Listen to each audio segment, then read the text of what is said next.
Long before the death of the last northern white rhino in the wild, there was the dodo, a large flightless bird that roamed the coastal woods of Mauritius, an island off the coast of Madagascar. The dodo thrived in its habitat. But in 1598, the dodo faced a world-ending threat: the arrival of white Europeans who were hungry for resources to fuel their emerging capitalist nations. With guns and axes, Dutch sailors carved up the dodo's habitat, leaving few safe havens for the bird. Out in the open with nowhere left to hide, those birds that didn't die from destruction of their habitat were killed by the barrel of Dutch guns and cooked in Dutch kettles. By 1662, the last dodo perished. The Dutch colonizers had driven the species into extinction, and the beastly bird of Mauritius soon faded into myth. Sadly, this is a common story, one that's been unfolding and accelerating over the last 4 centuries. While Dutch sailors were hacking apart the Mauritian coastline for wood and dodo meat, the English and French were across the ocean sinking their claws into the lush landscapes stewarded by the people of Turtle Island, which is now called North America. The violent colonization of North American capitalists, who were eager to ship wood, minerals, and food back home to their growing nations, was not only devastating for those who were already living there, but these extraction regimes were also disastrous for the natural world that had grown abundant under the watchful eye of indigenous farmers, fishers, hunters, and communities. The waters of the northern Atlantic are a perfect example of this abundance. In his book, The Mortal Sea, environmental historian Jeffrey Bolster explains that before the influx of European colonial presence, the coastal ecosystems of North America teemed with gargantuan fish and lobsters. Journals of sea captains from the late 1500s, like Charles Lee, reported that they encountered the greatest multitude of lobsters they ever heard of. While another report in 1602 from sailor John Brereton claimed that the boat's crew had fished so much cod in 5 or 6 hours that they had pestered their ship so with codfish that they threw numbers of them overboard again. But with the continued expansion of white European settler colonialists throughout the 1600s, this all changed. Fish population and size dwindled, and forest habitats were clear-cut and demolished. The colonists viewed the landscape as an infinite resource to harvest, develop into monocropped farmland, fish up, and sell back to European markets.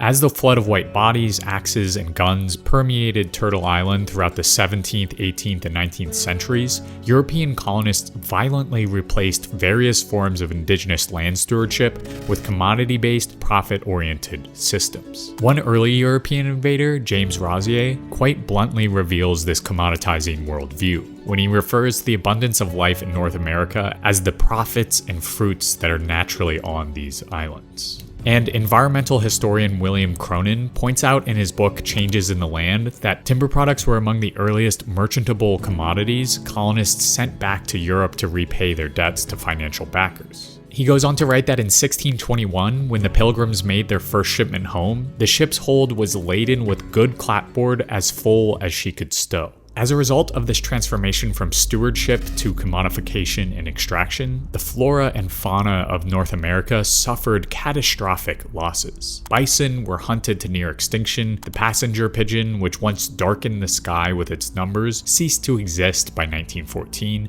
and the ivory-bill woodpecker, which once found its home in the coastal woods of the American South, was logged out of existence. From the late 1600s to the early 1900s, beaver populations plummeted from an estimated 60 million to just 100,000. All because back home in Europe, fur-lined top hats were the hottest fashion. Instead of understanding and recognizing the beaver as a crucial species in many North American ecosystems, French, English, and Dutch fur traders developed a massive market that only saw the animals as commodities. Beavers were just living pelts waiting to be trapped, skinned, and sold for profit. But luckily for the beaver, the fur-lined top hat eventually faded out of fashion, and populations were able to somewhat stabilize. But unfortunately for those indigenous to Turtle Island, as well as the North American flora and fauna, the settler colonial Europeans Amazonians, with their extractivist and commodifying economies, were here to stay. This destruction at the hands of early settler colonial economies is just a taste of what's to come.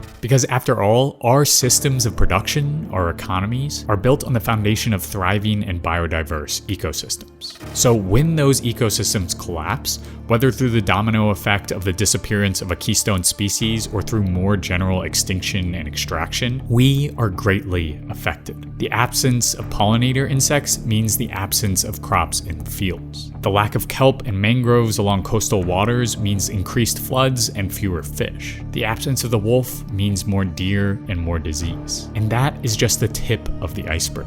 We've built our world, our agriculture, our cities, around a specific structure of nature. So when that structure begins to crumble, when the species die off, when ecosystems unravel, our way of life suffers. So in order to keep things from unraveling even further, we need to understand why this is all happening. The legacy of European colonial resource extraction is alive and well in the Brazilian Amazon. There, trees that are home to a diverse range of animals and insects are slashed and burned to make room for industrial soy farms and ranches. This Amazonian deforestation is eerily similar to what we witnessed in the colonies along the Atlantic coast of North America. Land dramatically changed from one of forest or wetland to one of a single crop or a single animal.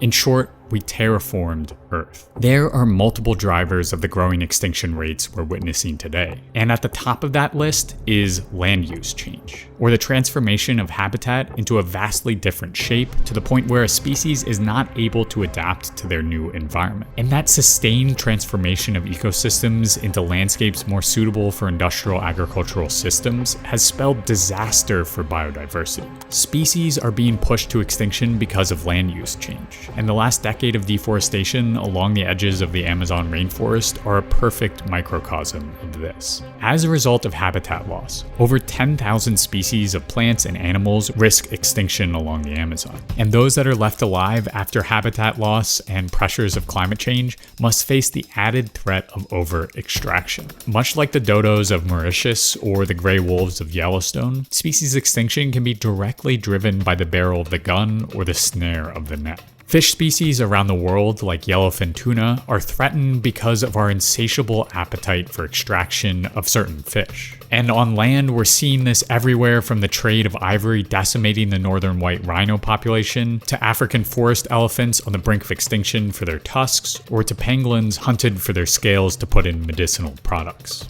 But at the heart of all these factors that are driving extinction isn't human nature. To uncover the root cause of the sixth mass extinction, we need to travel once again back to the fur trappers of North America. It's here, along the banks of rivers dammed up by beavers, that fur trappers took part in an early instance of capitalist commodification of the natural world. And in doing so, they drove a species to the brink of destruction.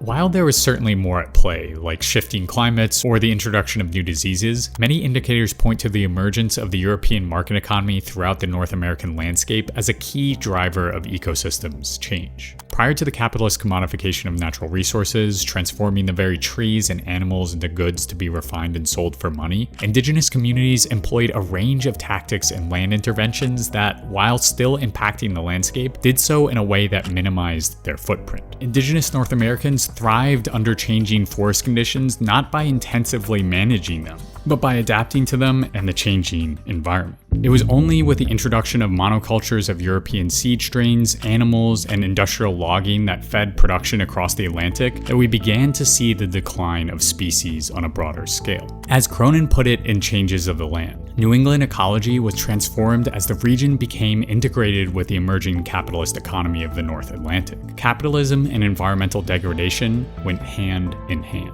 Because under capitalism, we face an unresolvable contradiction. In order to live, we need the natural world with all of its wonderfully complex and life-giving ecosystems. But inside a mode of capitalist production, we must also extract, subjugate, and destroy that natural world to make a living. One of the foundational characteristics of a capitalist economy is the production of goods for exchange value rather than use value. In other words, we're producing materials not based on necessity or how well they work, but primarily for how much the product can sell for on the market. As a result, under capitalism, we're driven to extract, produce, and accumulate far above levels that are needed to satiate the conditions to thrive, because it is profitable to do so. Human nature did not drive ranchers and soybean farmers to slash and burn the Amazon rainforest. The hunt for profits did. The guns of poachers that drove the northern white rhino to extinction did so in pursuit of the riches those tusks would bring. And the continued expansion, extraction, and burning of fossil fuels powering the climate crisis, pushing millions of species to the brink, has been propelled by the pursuit of padding the wallets of those in power.